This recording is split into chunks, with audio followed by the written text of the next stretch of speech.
Fala galera, tudo bem? Hoje estamos aqui no podcast Doutor no Ar. Vamos receber a Dr. Matheus, cirurgião plástico, um colega meu, foi o meu R+ na cirurgia plástica. Eu aprendi muito com ele e até hoje eu aprendo, porque vira e mexe quando eu tenho meus problemas, minhas buchas. Dr. Matheus, vem me socorrer. Matheus Borella, hoje casado com Luísa Sonzini, tiveram 2 filhinhos e veio hoje aqui ser entrevistado. Maravilha. Olá a todos, obrigado pelo convite, Ivan. É sempre bom estar aqui contigo e poder falar um pouquinho mais sobre a nossa vida, a cirurgia e algumas coisas que a gente não pode falar. Com certeza. Matheus foi meu R+, imagina o trabalho que ele me deu. Primeira coisa, eu queria que você seguisse nossa página, desse um curtir nosso like e indicar para os amigos, pode compartilhar. Hoje o Matheus veio aqui tirar umas dúvidas, principalmente sobre cirurgia plástica em si, de tudo. E eu queria começar a perguntar, Matheus, uma coisa que muita gente pergunta. Doutor, eu quero fazer lipoescultura, que é um termo, às vezes muita gente fala que é errôneo, lipoaspiração, e eu quero agora fazer a lipoaspiração HD e marcar meu abdômen. Fala uma prévia para a gente dar diferença uma de cada um aí.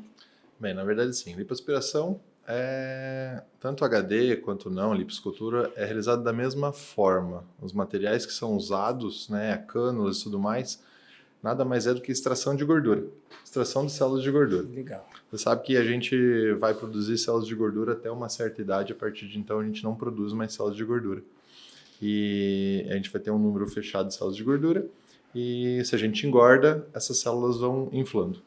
E na lipoaspiração a gente faz essa retirada. Por isso que muita gente fala assim, eu vou engordar diferente depois da lipoaspiração. Na verdade é porque nós retiramos as células, elas não produzem mais células de gordura e sim, elas inflam, elas crescem. Aumentam de tamanho.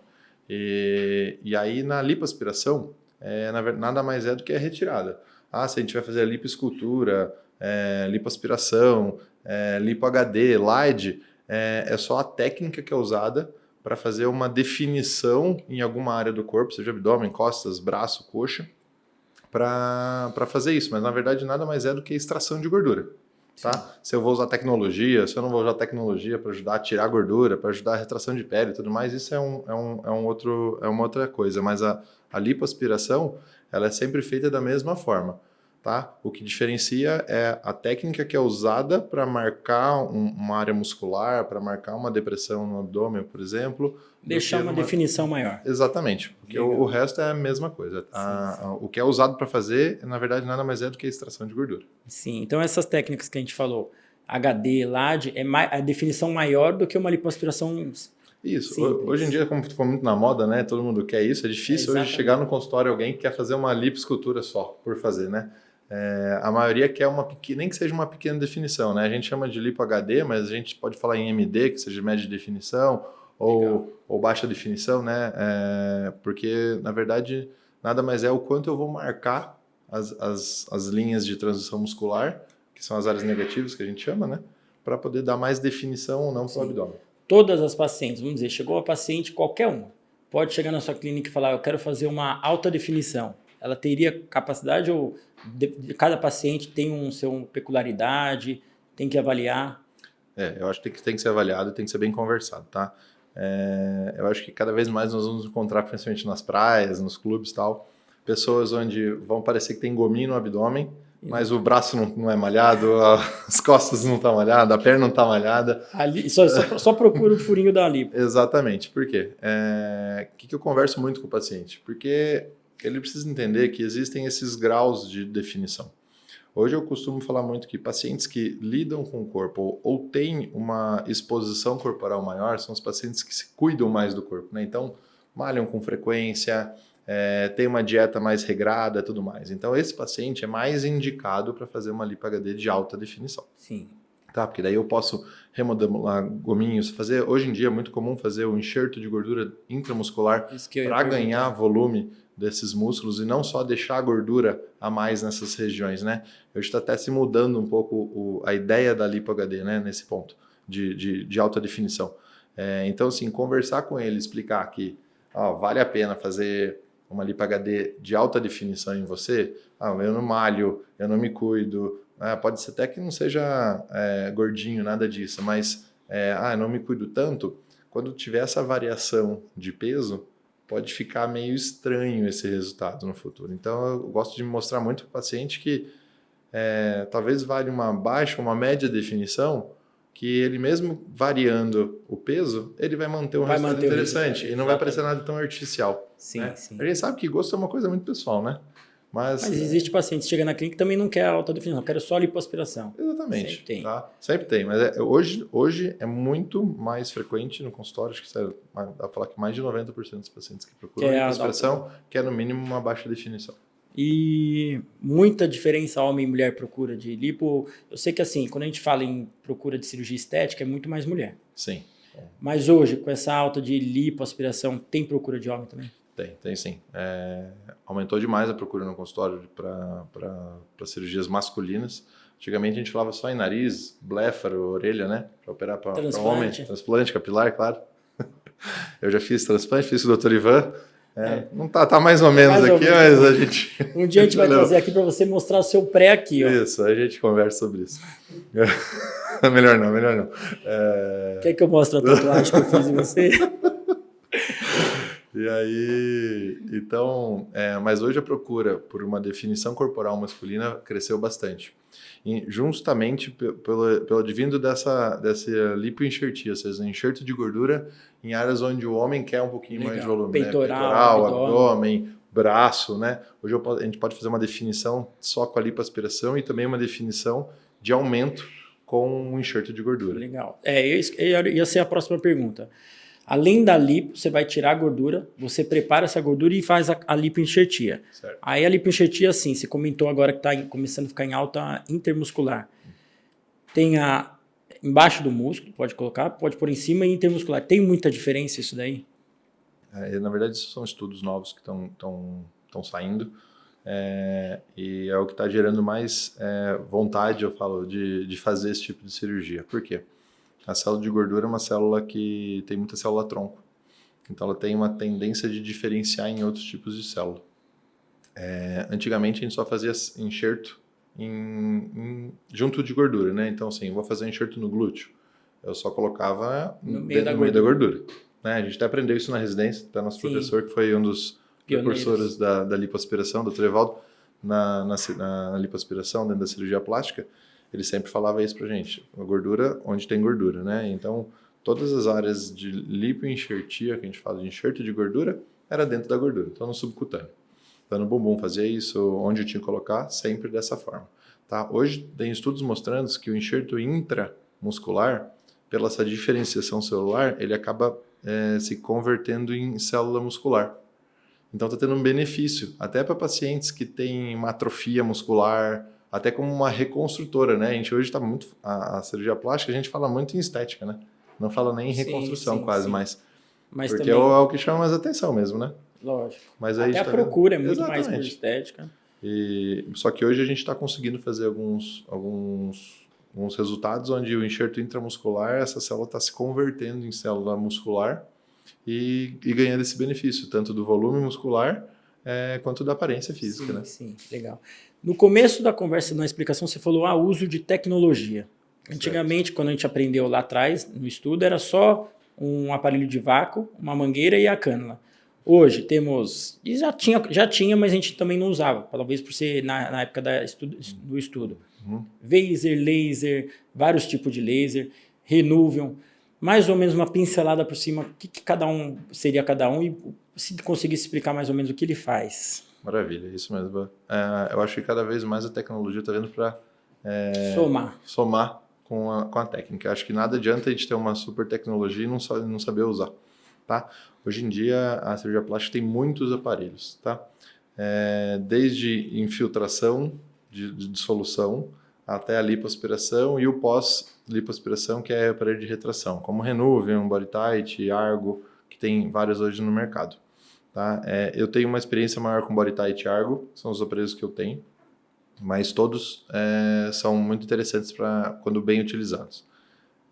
Eu faço, antes da lipoaspiração, eu uso a tecnologia de ultrassom. Tá? Por quê? Porque o ultrassom vai fazer com que quebre essas moléculas de gordura. Isso já no dia da cirurgia? No dia da cirurgia. O paciente vai entrar, vai ser anestesiado, né? A escolha da anestesia também podemos falar depois. Depois eu ia perguntar para você. Depois de anestesiado, a gente faz uma primeira infiltração com soro, adrenalina e às vezes anestésico. A solução que vocês já usam de padrão. Exatamente. Depois a gente entra com ultrassom. É como se fosse uma cânula, só que não tem pertuito nenhum.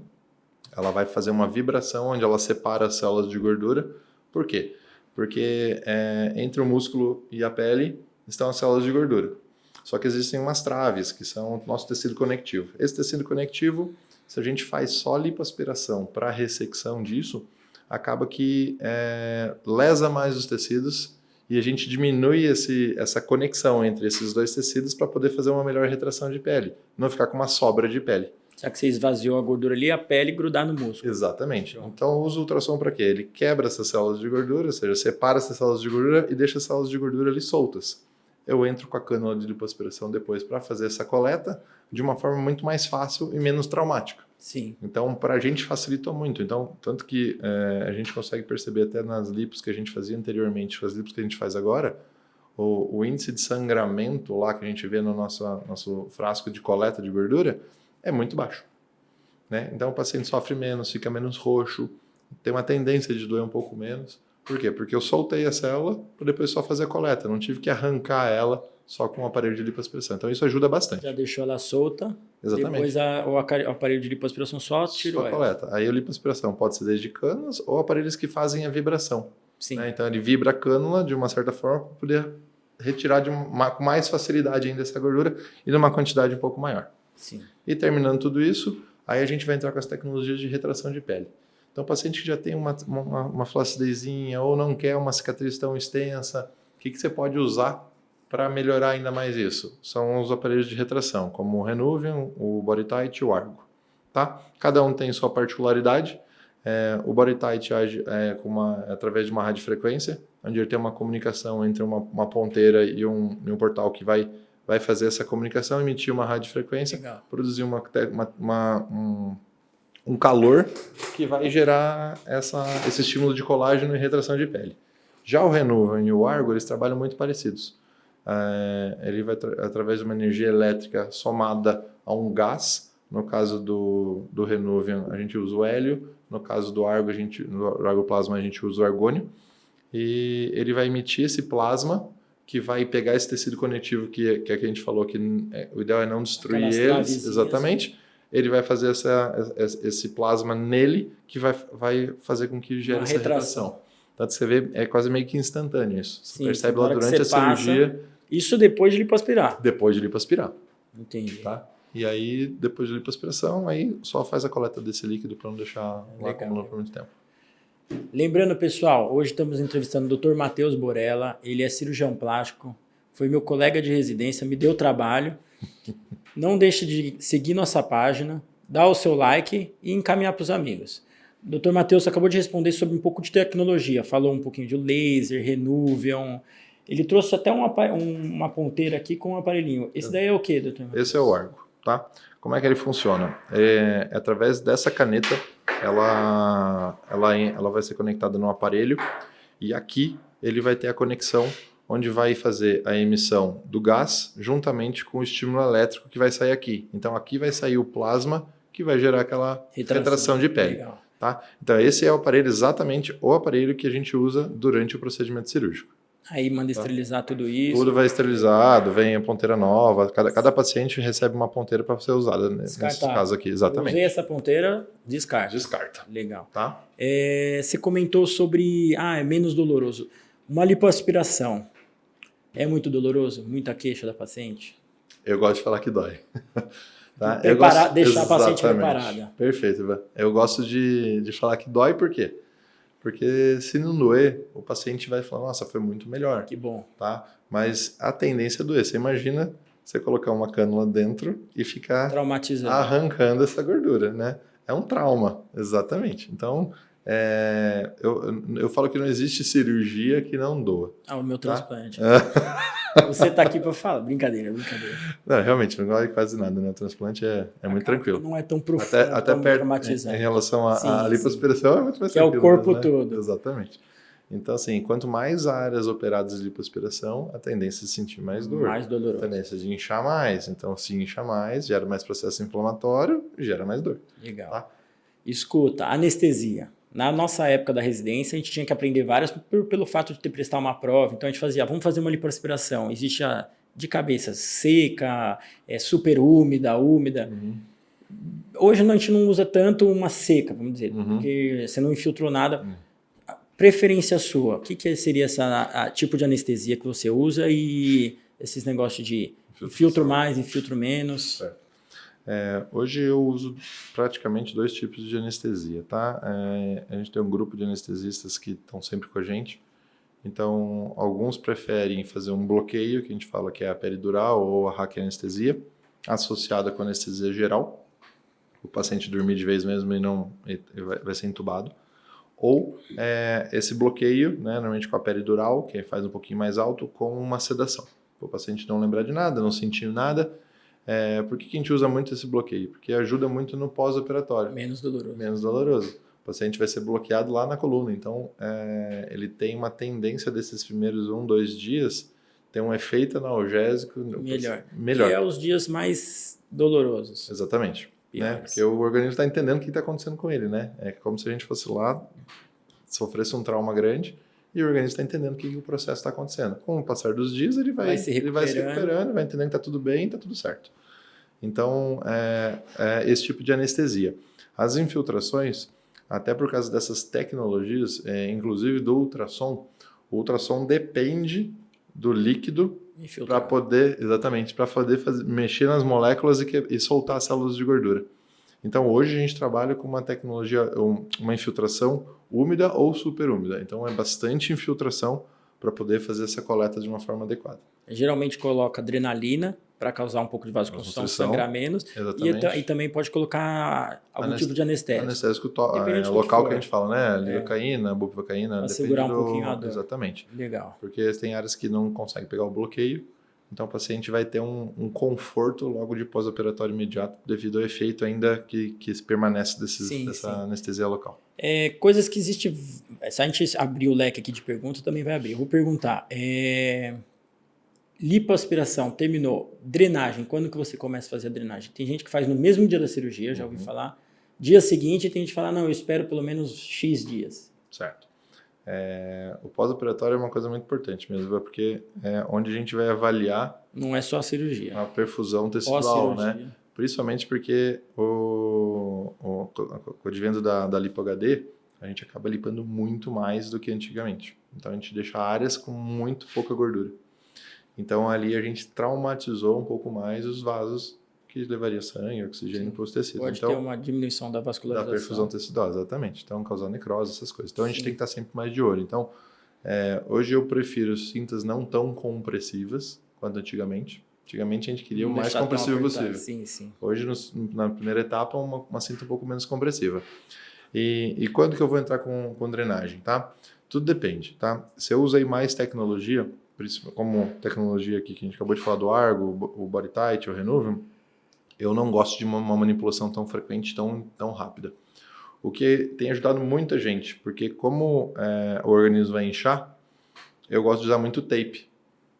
Aquele tape intraoperatório que a gente fala, né? Sim, eu ia perguntar depois sobre o uso de tape. Exatamente. Ajudar, às vezes, na retração. E no inchaço. Tá? Sim, como ela faz essa contenção do inchaço, ele é tipo uma fita elástica. Exatamente. É o mesmo tape que usa para os atletas usam nos membros para poder ter uma até recuperação uma estabilidade melhor. Sim.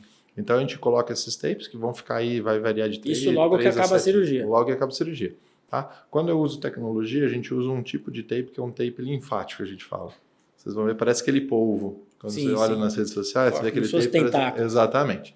E quando eu não uso esse tipo de tecnologia, eu uso tape compressivo mesmo, que aí a faixa envelopa o paciente, tá? Para ter essa contenção e não precisar fazer manipulação constante, né? Hoje a gente nem gosta muito de falar de drenagem. Hoje a gente fala de remodelação tecidual, tá? Por quê? Porque não é aquele negócio de ficar fazendo drenagem, massagear, não. Nem pode.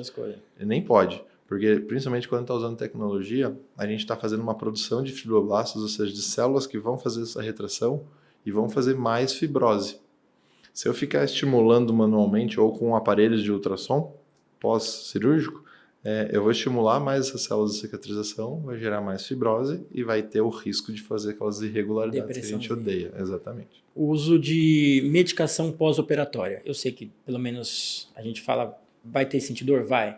A gente passa a medicação para dor. Alguma outra medicação? Tem gente que passa, já ouviu falar colágeno, antibiótico, medicações pós-lipoaspiração. O que você tem? Ou vitamina, ou suplemento, alguma coisa diferente que você passa? Tá. Eu sempre faço suplementação intraoperatória para todos os pacientes. Então, o paciente vai receber um pool de vitaminas durante a cirurgia. Sim, tá? sim. Porque a gente sabe que vai ter esse desgaste.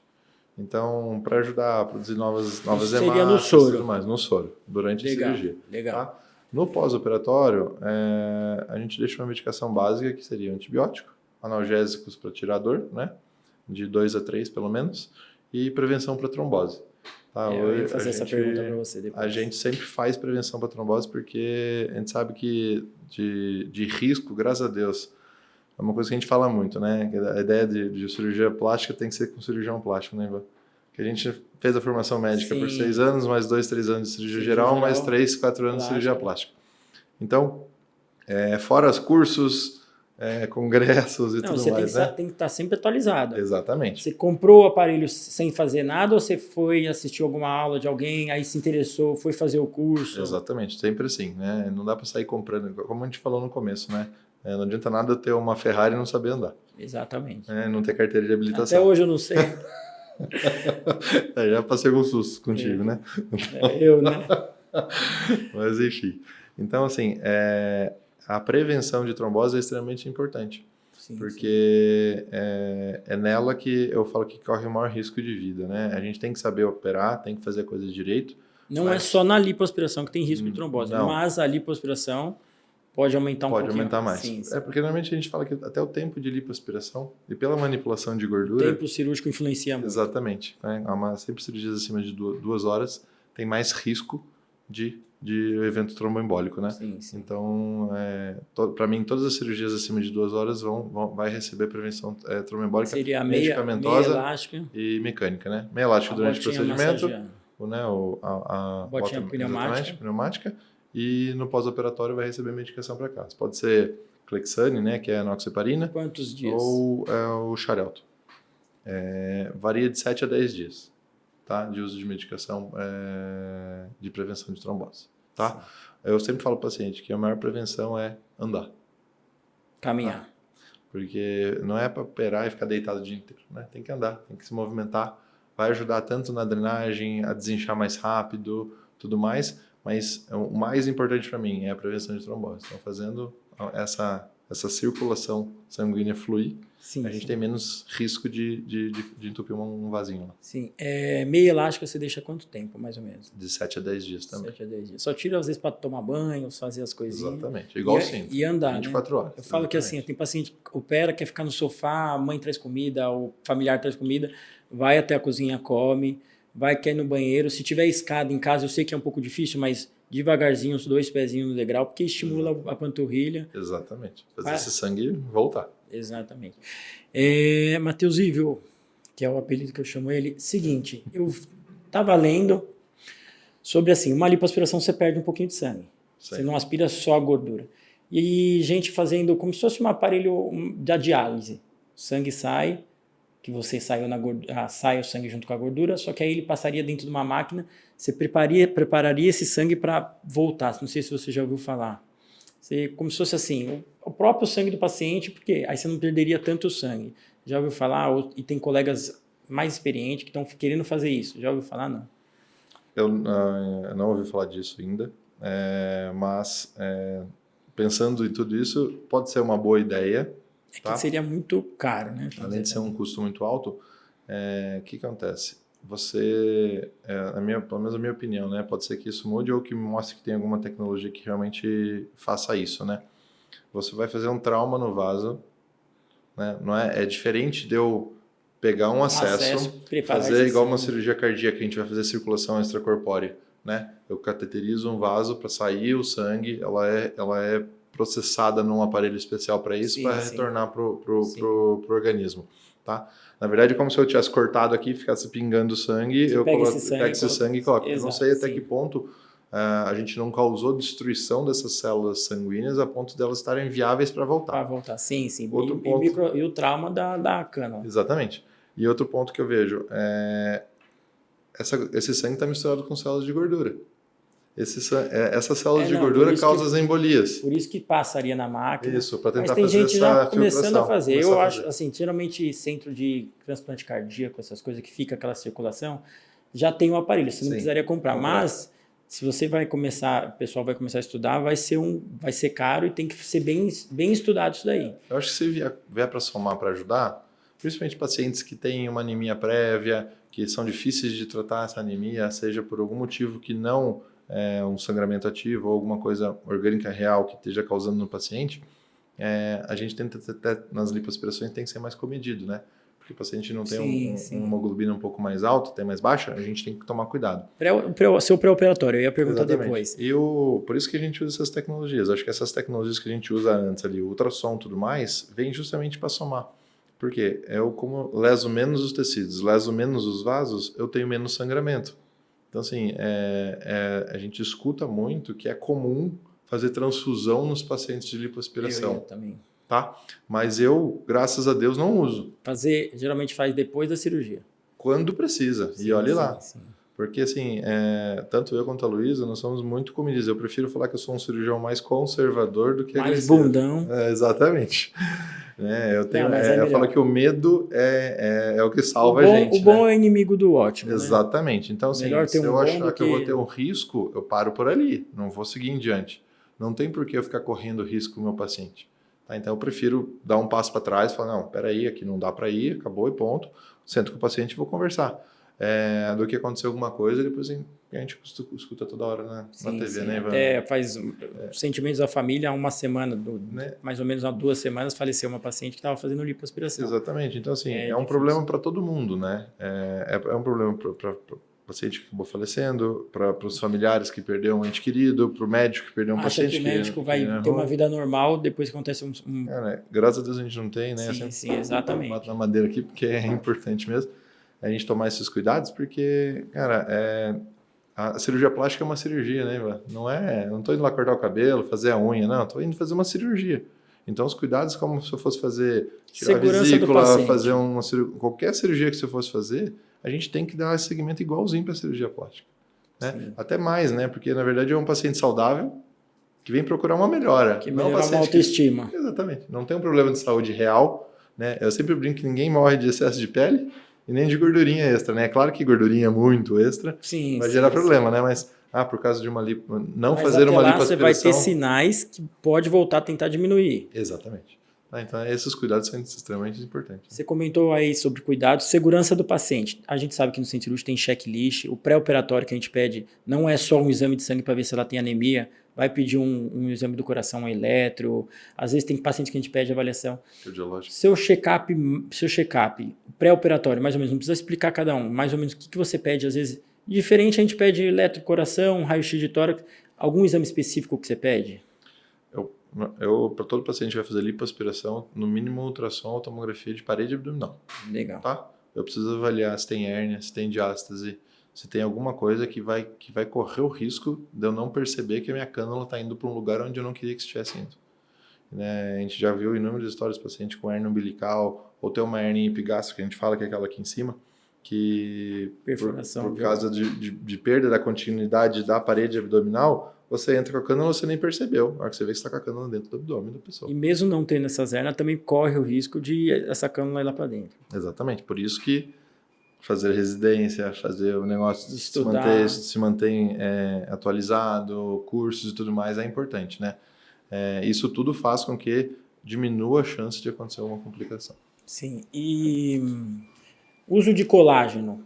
Eu já vi colegas que passam até Cebion, sabe aqueles vitamina C antes, o paciente toma 10, 20 dias antes para estimular colágeno. Gente que dá colágeno mesmo, ou às vezes dá colágeno só no pós. Você faz algum uso desses tipos de... Quando eu uso tecnologia de retração de pele ou uso algum bioestimulador de colágeno, tá? Que hoje no mercado a gente tem o Sculptra e o Radiesse, eu estimulo o uso de colágeno, tá? Eu sempre brinco que eu não obrigo ninguém. Sim, tá? sim. A Não é gente só obrigado, orienta, mas tá? vai ajudar. Exatamente, porque eu vou dar substrato para que esse colágeno seja realmente produzido e que vá para onde a gente quer que vá, né? Que vá para a pele, para ter essa firmeza melhor na pele, né? A gente sempre, eu falo que a gente luta para ter uma retração de pele, para dar uma firmeza para essa pele. Então, todos os substratos que eu puder dar para ter uma melhora disso, acho que vale a pena. Tá? Sim, Mal não vai fazer, então tranquilo para a gente tomar isso aí. Matheus foi um colega meu da residência, Dr. Matheus. Ele me auxilia às vezes em algumas cirurgias. Eu falo que só chamo ele para se for bucha. Não adianta ficar chamando para paciente filé, que isso daí ele já faz. Quando eu toco o telefone, eu falo, ixi, lá vem. Atendo ou não, atendo ou não. Queria primeiro agradecer, ainda não acabou, mas agradecer a presença dele. Vou um dia trazer a esposa dele, doutora Luísa, também cirurgia plástica. Dr. Matheus não faz só lipo, ele faz mamas, abdômen, faz de tudo. Dr. Matheus, você comentou de diástase. Vamos dizer que você vai fazer uma lipoaspiração, fez o ultrassom que você falou, e a paciente tem diástase. Você continua, faz a lipo, Ivan, eu prefiro às vezes fazer uma cicatrizinha ali, fazer essa correção, ou até mais atualidade, tem gente fazendo a correção da diástase por vídeo. O que você tem a dizer? Que a gente chama de Mila, né? É uma cirurgia muito interessante. Tem vários cirurgiões que já estão fazendo esse tipo de cirurgia.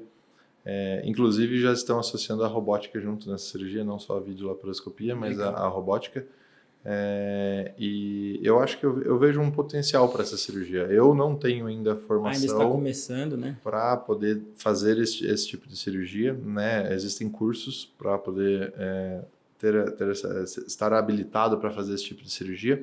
Acredito não ser uma coisa complexa, até porque a gente fez laparoscopia na nossa formação. Na cirurgia geral. Na cirurgia geral, né? Então operávamos bastante por laparoscopia. E a lipoaspiração está no nosso dia a dia.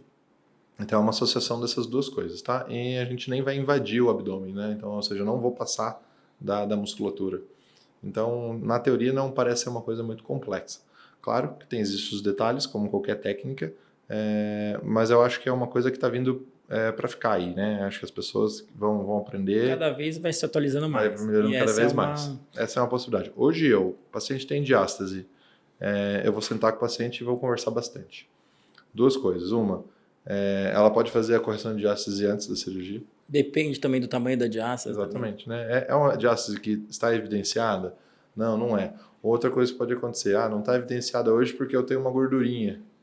Depois que eu fizer uma lipo HD, vai ficar evidenciado. Vai mostrar um pouco mais essa diástase. Então, isso tudo é importante a gente conversar antes, né? Então, ela pode fazer a diástase antes, pode corrigir por robô, né? Ou, vamos fazer então como se fosse um mini abdômen, né? Uma incisãozinha, às vezes a paciente já tem a cesárea, eu faço essa mesma incisão lá embaixo, faço o descolamento todo dessa musculatura, faço a aplicatura, ou seja, a amarração dos músculos, às vezes até dá para reposicionar esse umbigo um pouquinho mais para baixo. Corrige a diástase. Corrige toda a diástase, reposiciona o umbigo se quiser e fecha e faz a Não deixa a cicatriz no umbigo. Não deixa cicatriz no umbigo. E ficaria só embaixo que não ficaria visível. Do umbigo, ou seja, é igual uma mini abdominoplastia mesmo, né? Que o paciente não tem cicatriz no umbigo, né? E dependendo se ele tiver uma leve flacidez, você ainda já aproveita para puxar um pouquinho. Exatamente, já corrige, já tira um pouquinho daquele excesso de pele e já deixa o abdômen mais esticadinho. Você consegue fazer isso? Eu estou precisando. Escuta, já tive uma paciente que falou, doutor, não gostaria de pôr prótese, mas eu gostaria de aumentar minha mama. Aí eu falei, eu não realizo, mas tem alguns casos, colegas que fazem lipoenxertia. Que você vai ler sobre, se você for ler na internet, você lê de tudo. Ela falou, eu já vi que tem doença do silicone, isso, aquilo. Dá para fazer aumento da mama com a lipoenxertia? Dá. A gente tem alguns detalhes que são importantes. Eu sou um entusiasta da cirurgia de mama. Eu gosto muito de fazer cirurgia de mama, seja prótese, seja mastopexia, o que for. Então eu gosto bastante. A cirurgia de mama com gordura é o que eu falo sempre para os pacientes. O bom da gordura é o quê? É sua. Você não reage contra você. Essas coisas mais difíceis. Graças a Deus, hoje as próteses estão muito bem estudadas, né? Então, a chance de uma complicação gerada da prótese é muito baixa. Mas sabe que tem, porque é um corpo estranho. Então, cada vez mais as pessoas estão buscando alternativas ao uso da prótese, né? Então, a lipoenxertia é uma coisa interessante. Qual que é a grande dúvida minha em relação ao futuro disso? Eu faço em lipoenxertia em todas as minhas massopexias. É difícil eu não enxertar gordura na mama quando eu vou fazer uma massopexia. Para dar um contorninho... Para melhorar um pouquinho mais, ganhar um colo um pouquinho maior e também reduzir o tamanho da prótese. Às vezes não preciso usar uma prótese tão grande. Eu posso fazer o que a gente chama de híbrida, né? Colocar uma prótese e colocar um pouco de gordura. Então eu trabalho com as duas possibilidades sem precisar ganhar muito peso, porque a prótese é muito mais pesada que a gordura. Sim, então eu tenho mais peso para cair mais rápido, para ter dor de coluna e tudo mais. Então, usar essas duas coisas... Você vai falar isso, meus pacientes vão falar, doutor, agora eu quero a híbrida. Eu vou falar, liga pro doutor Matheus. Eu só faço isso hoje. Eu já faço em todo mundo. Então, assim, qual que é o cuidado que a gente tem que ter? Eu acho que é diferente do enxerto do bumbum, tá? Do bumbum a gente coleta a gordura, prepara ela de uma forma mais grosseira, vamos falar assim, e a gente já faz o enxerto. Só dá o volume e tudo mais. Na mama, se eu colocar células em grandes blocos de gordura, a gente vai... futuramente, a gente pode mascarar ou até identificar de uma forma errônea alguns possíveis tumores de mama. Então, essa gordura poderia virar um cisto, uma fibrosinha que se confunde. Exatamente. Né? Porque como ela vai aderir de uma forma diferente, minha preocupação é sempre essa, né? De a gente formar coisas que vão gerar dúvidas no futuro. Aí depois de uns anos ela faz ultrassom, acha esse nódulo que provavelmente foi a gordura que você preparou lá atrás. Exatamente. Além de quando a gente coloca muita gordura, principalmente no meio, pode gerar necrose gordurosa, né? Morrer essa célula porque não conseguiu chegar sangue, porque a gente desconectou a gordura de uma área num lugar e que está colocando em outra para vascularizar. Se eu não tiver essa conexão, a gente pode matar essas células de gordura. Então é um problema. Então, grandes volumes de gordura na mama ainda é uma coisa que me assusta um pouco. Controverso também. Tá? Mas eu acho que é um caminho. Eu acho que hoje, cada vez mais, a gente está colocando em planos, está começando em mais um plano profundo, depois de fazendo mais superficial. Então, hoje tem muita coisa legal, né? Hoje eu faço um preparo de gordura para fazer enxerto na mama, diferente do que eu faço no bumbum. Você quebra a gordura? Eu faço, é como se fosse... Preparar. Exato, é um preparo um pouco diferente para tentar deixar moléculas menores para poder fazer esse enxerto e essa gordura ficar de uma forma melhor ali na mama. Pergunta besta. Essa gordura pode ser absorvida? Ficou um colo bonito lá. Eu ia falar exatamente isso. Um ano depois, doutor, aquele colo, só a parte do colo aqui reduziu. Pode acontecer? Pode. Com qualquer gordura que você enxerta no porcentagem, tem mais ou menos? A gente trabalha em torno de 15% a 25% de reabsorção dessa gordura, tá? Por isso que quando a gente vai colocar, seja em qualquer área, seja bumbum, coxa, abdômen, mama, face, a gente faz muito harmonização facial com gordura também. Eu sempre explico para o paciente, quando eu coloco e acho que ficou bom, eu coloco em torno de 10% a mais. Por quê? Porque eu sei que vai absorver um pouco. Os 15%. Tá? Pelo menos. Então eu consigo manter mais ou menos o nível do que eu tava, que eu terminei a cirurgia. Tá? É claro que isso é uma coisa muito individual. Tem paciente que absorve mais, tem paciente que absorve menos. Né? Em média, é de 15% a 25%. Então, a gente vai trabalhar na média. Tá? Eu tenho que trabalhar com uma probabilidade. Mas tem gente que absorve mais, tem gente que absorve 50%. Como eu sempre falo, o bom e o ruim. Gordura é bom porque é sua, você não vai reagir a isso. Mas é ruim porque nem tudo que eu coloco pode ficar. Né? A prótese, o volume que eu colocar, vai ter aquele volume sempre. Né? O preenchedor igual. Eu coloquei de ácido hialurônico, vai ficar, ele vai ser degradado com o tempo. Mas depois de um tempo ele absorve também. Não absorve não, é degradado. Exatamente. Só que a gordura, se ficar lá... O que ficar, ficou. Só que se você variar o peso... Né? Se eu emagrecer, eu vou diminuir essas células de gordura também. Então vai dar a sensação de ter perdido aquele enxerto. Essas células que foi feito na lipoenxertia, se a paciente emagrecer, elas também reduzem? Reduzem. E se eu engordar também. Mesmo ela estando quebrada? Porque na verdade o que vai pegar ali vai ser células viáveis, né? Então vão ser células normais de gordura. Sim, sim. Né? Com o tempo ela vai ficar... Lá atrás você comentou sobre células-tronco. Existem trabalhos que essas células-tronco, estou falando fora da nossa área, às vezes fratura de joelho ou regeneração de tecido, essas coisas. Você usa ou indica algumas vezes assim, eu separo essas células-tronco e faço lipoenxertia com elas em algum lugar ou não faz nada com essas células-tronco, ou vai junto com a lipoenxertia? Muitas vezes vão junto, né? Porque a gente não consegue separar lá na hora. Existem centrífugas e tudo mais para poder fazer dar uma leve separação, mas totalmente. Exatamente, mas prepara isso daí. Mas como normalmente eu vou fazer enxerto de gordura, eu já levo junto isso tudo. Já vai ter um benefício, né? É uma coisa que a gente percebe bastante, principalmente que a gente faz enxerto de colo de mama e face, como melhora a textura da pele. Sim, com enxerto de gordura. Né? Às vezes eu quero melhorar a sensação. Você vê que a paciente fica com uma pele mais brilhosa, uma textura mais bonita. Provavelmente é a associação dessas células tronco. Ela ajuda a retrair, ela ajuda... Melhor estímulo de colágeno, tudo mais. A gente vai ter todo esse benefício. Então é muito legal isso, né? A gente percebe bastante isso nos nossos pacientes. Legal. A gente, durante o estudo que a gente estudou lá na residência, a gente passou em reconstrução de mama. Lá a gente via também muitas vezes reconstruir a mama com a lipoenxertia, porque às vezes a prótese é um espaço apertado, tem uma fibrose pós. Você faz reconstrução de mama, não? A gente já fez muito tempo de reconstrução de mama, eu e a Luísa. Hoje, cada vez menos, porque no consultório particular... É difícil, porque às vezes convênio aceita. Exatamente. Hoje a gente não trabalha mais com convênio propriamente dito, né? Eu não sou conveniado a ninguém. Auxilio alguns pacientes que têm condições. O paciente vem com reconstrução de mama, mas pode usar o convênio? Pode, claro que pode. Internação, tudo mais. Mas a gente não... Eu não trabalho com o convênio, né? Mas ele pode usar o convênio para fazer essas cirurgias. E aí acaba vindo menos. Hoje a cirurgia estética no nosso consultório é o carro-chefe, né? Mas acho que a maioria dos cirurgiões, não falo por todos, mas a maioria dos cirurgiões plásticos o cargo-chefe é a cirurgia plástica. A cirurgia plástica, estética, né? Estética. Mas acaba sempre aparecendo, ou a gente operou, fez uma lipo de alguém, aí vem a história de alguém que teve um câncer de mama e tudo mais. Eu tenho história na minha família, minha prima teve câncer de mama. Realizou a primeira cirurgia com outro cirurgião no interior de São Paulo e depois de alguns anos apresentou algumas complicaçõezinhas e veio operar com a gente. E a gente fez toda a reconstrução dela. Legal. Justamente com isso. Muitas vezes por causa da radioterapia, da quimioterapia, você tem uma diminuição tecidual ali, tem um consumo tecidual. Então a gente teve que fazer o quê? Eu tive que fazer enxertos de gordura, tirar a prótese dela, porque teve um problema, enxertar a gordura por 2, 3 vezes, para depois fazer a recolocação da prótese novamente. Como se fosse expandir o tecido um pouco. E ganhar volume, porque hoje eu entendo muito bem que a prótese, muito próximo da pele, pode dar problema. Eu tenho que ter uma cobertura, como se fosse um coxim cobrindo essa prótese. A gente vai marcar um dia só para você falar de prótese, essas coisas. Então, se começar a entrar no outro assunto.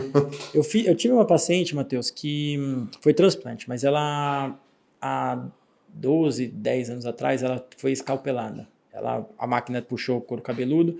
Na época, ela foi para o hospital, fizeram umas reconstruções e ficou a área calva. Aí orientaram ela a esperar cicatrizar o tecido, que ficou aquela. Então, ela tem uma área de cicatrização. Só que ali, ela praticamente não tem gordura nessa área.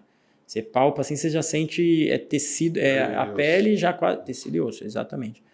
Aí eu preparei gordura, que eu faço? Faço uma pequena lipo, nada exagerado, não precisa ser uma lipo igual a sua. É uma lipo de 60 ml. Prepara essa gordura. Geralmente, eu às vezes passo uma singa outra para quebrar as moléculas. Como a gente faz na mama? Fiz a lipoenxertia na região e foi medindo mais ou menos a profundidade. Então, eu fazia hoje, tinha o grau de absorção, perda da lipoenxertia. Ia medindo a profundidade com uma agulhinha. Então, eu colocava uma agulhinha com azul, batia no fundo 1 milímetro, vai supondo. Depois da terceira sessão, 4 milímetros, ou seja, quanto que entrasse e o azul empurrasse para cima, eu tinha noção de quanto que... Aí depois de um tempo eu fiz o transplante capilar, mas assim, talvez se eu tivesse feito quando não tinha tanto, talvez a pega da unidade folicular não teria sido feita. Aí eu fiz a lipoenxertia, a mesma coisa que a gente faz em mama, só que a sua é bastante quantidade. No cabelo a gente fazia no máximo uma seringuinha colhia 60, preparava 20 e colocava. Tem gente que fala, poderia ter feito o expansor no couro cabeludo, mas é difícil uma menina de 25 anos, 24. E eu acho que talvez daí ia piorar, tá? A não ser que você fosse fazer um retalho completo, que eles fazem? A área calva, expande a área com cabelo e depois vai... Roda pro Só que o problema é uma paciente de 24, 25 anos trabalhando com aquele área... Não é fácil. Eu tive uma paciente, você vai dar até risada, que quando era do servidor, que ela fez expansor, ela falava, todo mundo olhava para ela e falava que estava nascendo chifre. Você imagina ela casada, olhando que estava nascendo chifre. Mas, Matheus, viveu hospital ou clínica para operar? Hospital. Lipoaspiração. Hospital. Sempre pensando em segurança. Sempre. UTI, muita paciente pergunta, né? Tem UTI, tem... Pelo menos uma semi-intensiva, né? Sim. Um hospital que te dá um... Quando você está no hospital, já tem pelo menos...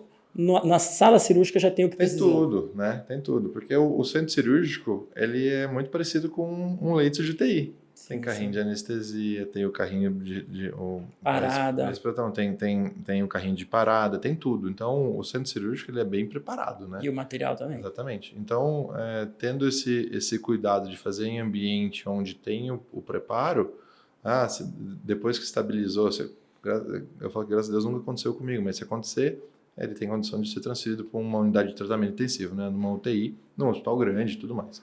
Mas ele tendo o mínimo para poder fazer o atendimento inicial de uma complicação... Geralmente clínica não tem todo esse material. A clínica normalmente não tem. Existem clínicas muito bem preparadas, tá? Mas é um pouco mais difícil. Então, pelo menos nos hospital dia, esses hospitais que são mais voltados para a cirurgia plástica, né? Que a gente chama de hospital dia, mas o paciente acaba passando pernoite lá, né?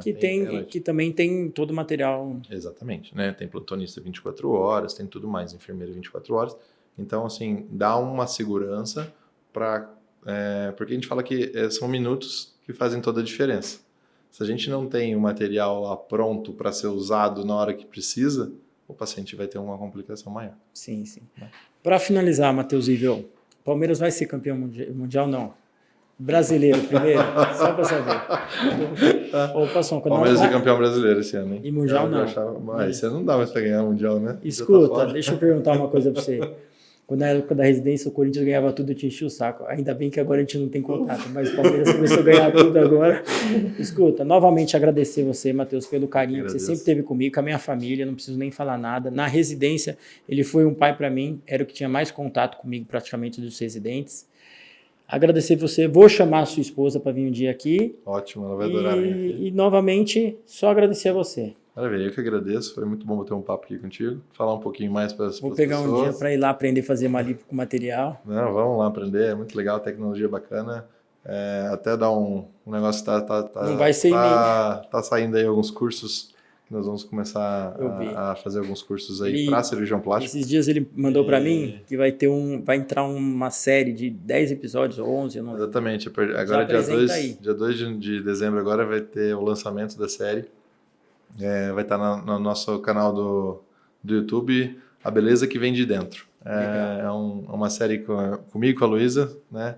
2 cirurgiões plásticos, o dia a dia, o que exatamente acontece na nossa vida. Depois você vai me passar o link, que quando eu for para colocar no ar essa entrevista, eu vou colocar também. Maravilha. Evitem entrar aqui. Obrigado. E você está gostando? Dá um like, segue nosso canal. E não esquece de compartilhar. Obrigado e logo mais vamos chamar outros colegas aqui para tirar mais dúvidas.